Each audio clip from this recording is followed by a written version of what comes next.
আমি আজ কোনো বক্তব্য দেব না।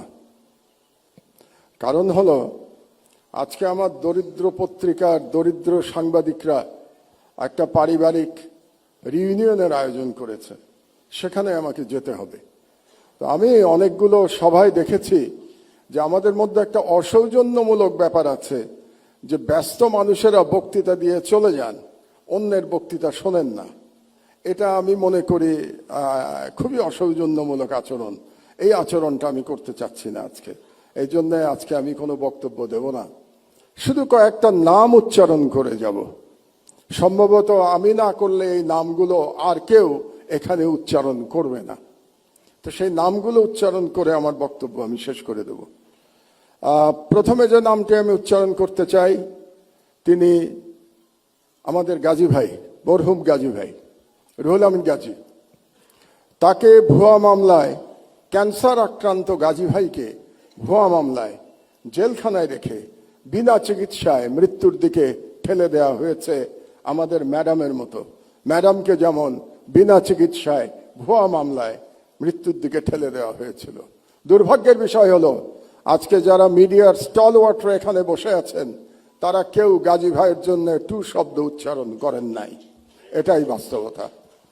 2 নম্বরে আমি নাম বলতে চাই আসাদ ভাইয়ের।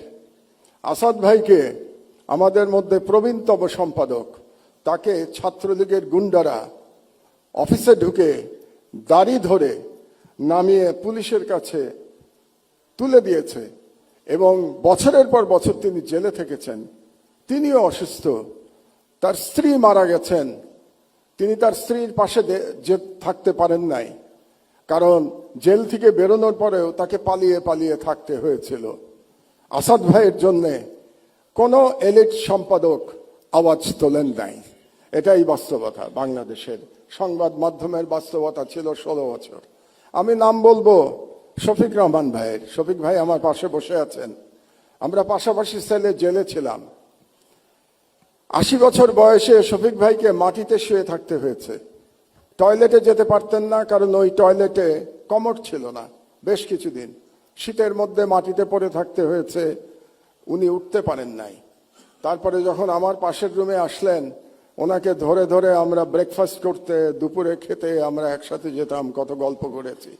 শফিক রহমানের জন্য কেউ আপনারা দাঁড়ান নাই। এটাই ছিল ফ্যাসিবাদের চরিত্র। আরেকজনের নাম বলি, কনক সরোয়ার। তার অপরাধ ছিল, তিনি আজকের প্রধান ব্যক্তি তারেক রহমান সাহেবের একটা বক্তৃতা তিনি লাইভ চালিয়েছিলেন। এই অপরাধে তাকে 1 বছর প্রায় জেলে থাকতে হয়েছে। তার কোম্পানির চিফকে আমি সালাম সাহেবকে এখানে দেখতে পাচ্ছি। শুধু তাই না, তার বোনকে ভুয়া মামলায়, ড্রাগের মামলায় একজন মহিলাকে, একজন গৃহবধূকে মাসের পর মাস জেলে থাকতে হয়েছে। সংবাদ মাধ্যমের বিবেক জাগ্রত হয় নাই। এটাই বাংলাদেশের সংবাদ মাধ্যমের ইতিহাস। তো এই নামগুলো আমি বললাম এই জন্যে, আমি শিওর আমি না বললে আজকে বুকে হাত দিয়ে প্রত্যেকে বলতে পারবেন কেউ আপনারা এদের নাম বলতেন না আজকে। এই জন্যে আমি এই নামগুলো বললাম। আর আমি জনাব তারেক রহমানকে একটা ছোট্ট পরামর্শ দিয়েই বক্তব্য শেষ করব। 1 মিনিট। শেখ মুজিবুর রহমান মুক্তিযুদ্ধের সাথে জড়িত ছিলেন না।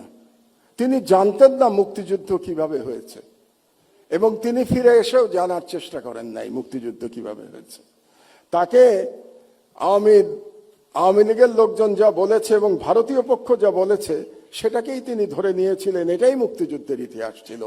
এই জন্যই তিনি ব্যর্থ হয়েছিলেন। জনাব তারেক রহমান, আপনি 17 বছর দেশে ছিলেন না, আপনি জানেন না এখানে কি হয়েছে। আপনার বিশিষ্ট লোকজন আপনাকে যা বলেছে এটাই আপনি শুনেছেন, এবং এখন যারা মিডিয়ার নতুন বন্ধুরা আপনাকে যেটা বলছে সেটাই আপনি শুনছেন, এবং সেটাই আপনি মনে করছেন এটাই বাংলাদেশের 17 বছরের ইতিহাস। বাংলাদেশের 17 বছরের ইতিহাস এটা না। সেই ইতিহাস আমি বর্ণনা করব ভবিষ্যতে। যদি আপনি এরকম কোনো অনুষ্ঠানের আয়োজন করেন এবং সেই অনুষ্ঠানে আমাকে 15 মিনিট সময় দেন, তাহলে বাংলাদেশের মিডিয়ার ইতিহাস, 50 বছরের ইতিহাস আমি বর্ণনা করব। সেই প্রত্যাশা ব্যক্ত করে আমার বক্তব্য শেষ করছি। আপনারা শুনলেন, আমাকে দাওয়াত দিয়েছেন এখানে, এই জন্য ধন্যবাদ জানিয়ে আমার বক্তব্য শেষ করছি। আল্লাহ হাফেজ। বাংলাদেশ জিন্দাবাদ।